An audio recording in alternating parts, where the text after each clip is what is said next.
mercredi, je vous propose le texte de Luc au chapitre 9, les versets 46 à 48.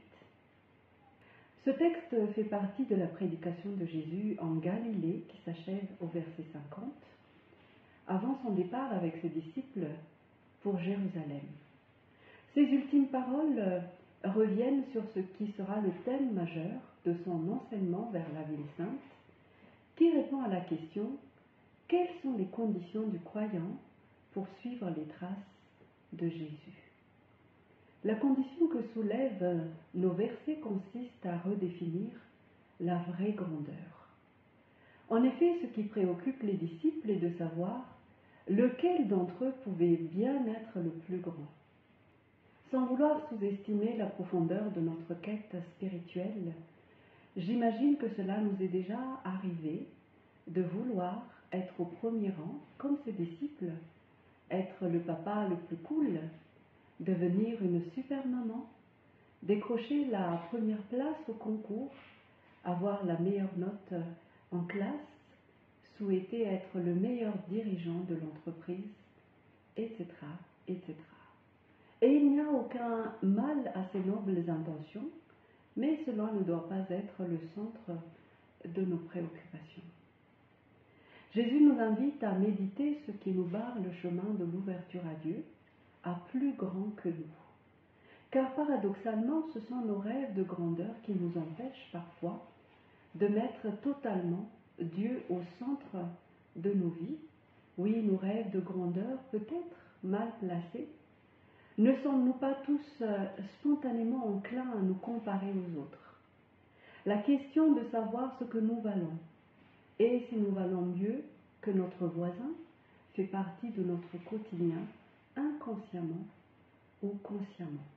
C'est pourquoi, lorsque les disciples de Jésus ont manifesté le désir d'être plus grands que les autres, Jésus a fait venir au centre de leur cercle un enfant. En introduisant dans leur cercle un enfant, il va donner à ses disciples une leçon de vie. À l'époque de Jésus, un enfant n'a pas grande importance. Un enfant est peu de choses, socialement sans valeur, loin de nos enfants rois aujourd'hui. Jésus va leur expliquer que l'enfant a la seule et vraie grandeur. Car l'enfance, c'est l'âge où l'on ne calcule pas encore les faits comme produits. C'est l'âge que l'on ne mesure pas la distance sociale, séparant une tête couronnée ou un président de la République d'un simple citoyen. L'âge où le culte des dignités est étranger. L'âge où l'on tutoie tout le monde, et par ce geste simple et banal, Jésus rétablit la hiérarchie des valeurs. Un enfant a un cœur pur, et l'homme au cœur pur apprend à voir selon Dieu avec un cœur net et lumineux. Chez lui, c'est le cœur qui voit ce qui échappe au regard.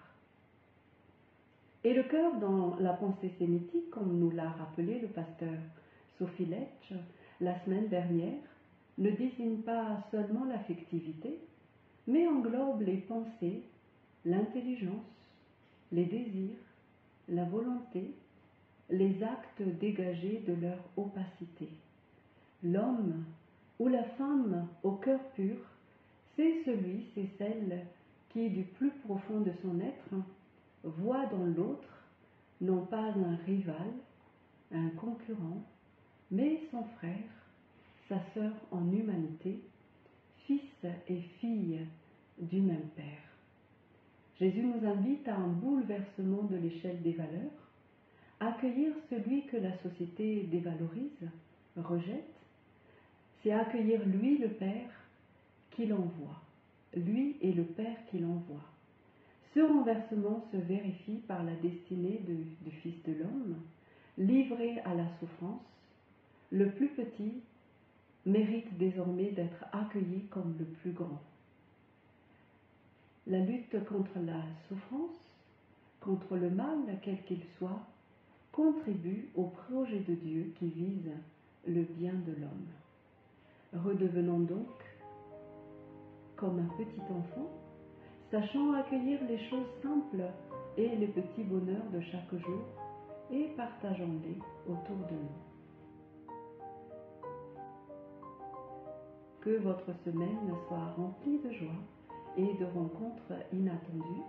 Ne ratez pas la méditation de mercredi prochain et d'ici là, prenez bien soin de vous. À bientôt.